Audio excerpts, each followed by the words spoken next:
Okay, because things are moving so fast in the Trump administration, I think it's reasonable and necessary to talk about this again. This is trending right now on the X platform. It says the U.S. Department of Justice has announced the establishment of the Presidential Task Force to combat anti-S.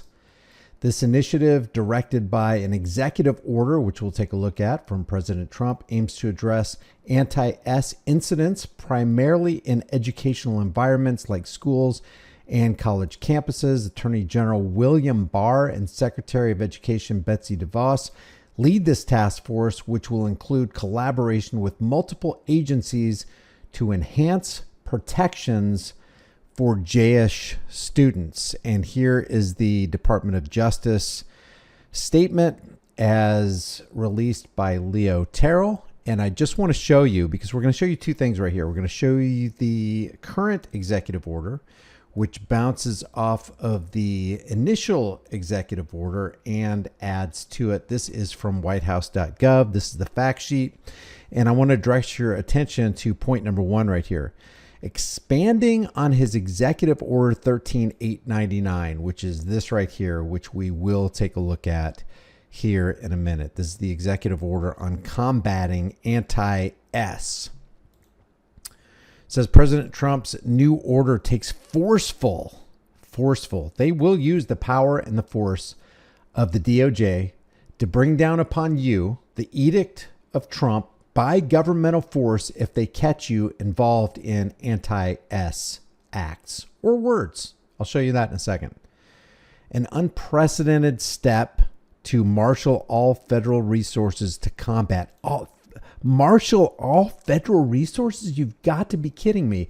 To combat the explosion of anti-S on our campuses and in our streets since October 7th, 2023. Let me just show you the original executive order that this one right here points to. This is Executive Order 13899, and I want to show you some very startling wording, because one of the first questions that we should ask ourselves is, okay, if you're going to enforce this, what is the actual definition of anti-S? And it says within this document, within the initial executive order, the non-legally binding working definition of anti-S adopted on May 26, 2016 by the International H-Cost Remembrance Alliance, IHRA, which states, I'll show you, well, it does state this right here, but I'm going to read it directly from the IHRA website. This is hcostremembrance.com, the working definition of anti-S. They state it right here. Anti-S is a certain perception of Jays which may be expressed as hatred toward Jays. Rhetorical and physical manifestations of anti-S are directed toward Jayish or non-Jayish individuals and or their property, toward Jayish communities, institutions, and religious facilities. But it gets more concerning when you drill down just a little deeper. It says contemporary examples of anti-S in public life, the media, schools, the workplace, and in the religious sphere could, taking into account the overall context, include but are not limited to, and we went over this in a previous video, but I didn't go far enough because there are a couple other bullet points that we need to understand in order to get the full scope and the weight of exactly what this Department of Justice statement and fact sheet is saying. It includes but is not limited to calling for aid or justifying that, nobody wants to do that to any people group. If you do this, you're kind of on the wrong side of humanity. Making mendacious, dehumanizing, demonizing, or stereotypical allegations about Jays. Does this include any joke a comedian might say about this people group? It's okay to say this about other people groups, but you can't say certain things in a humorous way, in a stereotypical way about this people group.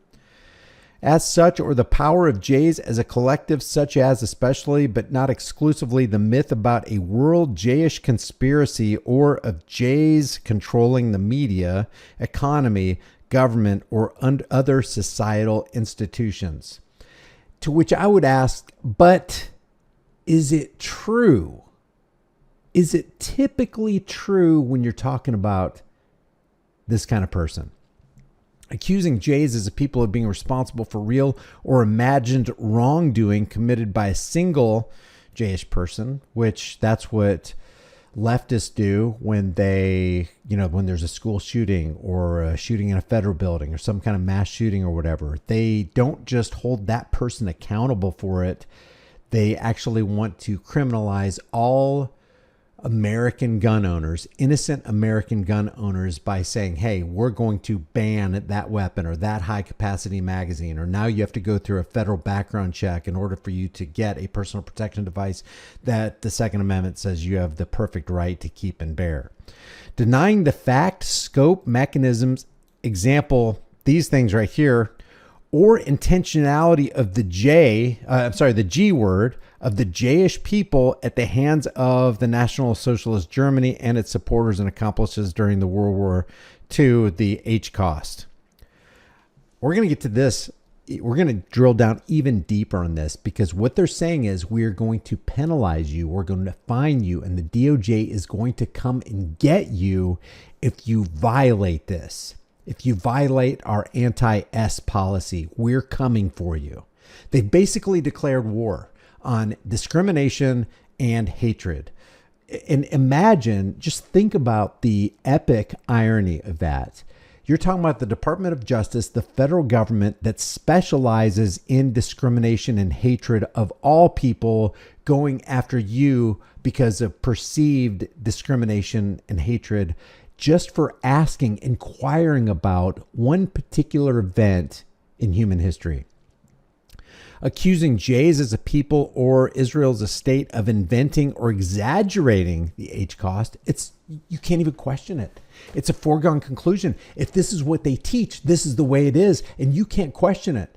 But what about the anti-S? Go get them. This is under the working definition of anti-S as outlined in this executive order 13899. Harkening back to IHRA's definition of anti-S. Accusing J citizens of being more loyal to Israel, HE double hockey sticks, or to alleged priorities of J's worldwide than to the interests of their own nations. You can't even allege that. What if you decide to question, I don't know, what happened back in 1967 with the USS Liberty and the incessant bombing and the destruction that happened, the 34 lives that were lost and the 171 lives of the U.S. soldiers that were severely burned on the USS Liberty by one particular nation who knew that was an American vessel. And then check this out. Anti-S acts are criminal when they're so defined by law. For example, denial of that right there. They're considering that denying this or even questioning it is seen as a denial. And if you question it, then you've committed anti-S, and this is a criminal act that the DOJ is going to come down on you for. This is how serious this is. So what's that you were saying, Americans, about I'm for freedom of speech? Are you really for freedom of speech? Are you for criticizing? Are you for asking questions? Are you for unearthing this stuff that they give us as, hey, this is official history. This is literally how many people perished in this particular event right here. You can't question that? You got to be kidding me. And if you do question it, you're considered to have committed a criminal act. This right here just opens the door for further actions taken by the Department of Injustice on the American people. Because it says right here, Department of Justice announces formation of task force to combat anti-S pursuant to President Trump's executive order on additional measures to combat anti-S. The Justice Department announced today formation of a multi-agency task force to combat anti-S. The task force first priority will be to root out anti-S harassment in schools and on college campuses. And again, if you question what President Trump's idea of the definition of anti-S is, you need seek no further resource than the IHRA. So my question is Do you think it's just for the Justice Department to go after people who might express an opinion about a particular group of people? Is it within the purview of freedom of speech to express your ideas and your concerns and your objections to what you might have been taught? Leave your thoughts about this for the world and the global thought police in the comments section below. If you haven't done so already, subscribe to the channel, hit the bell notification icon, give it a thumbs up, share it with everybody you know, and I will see you in the next video.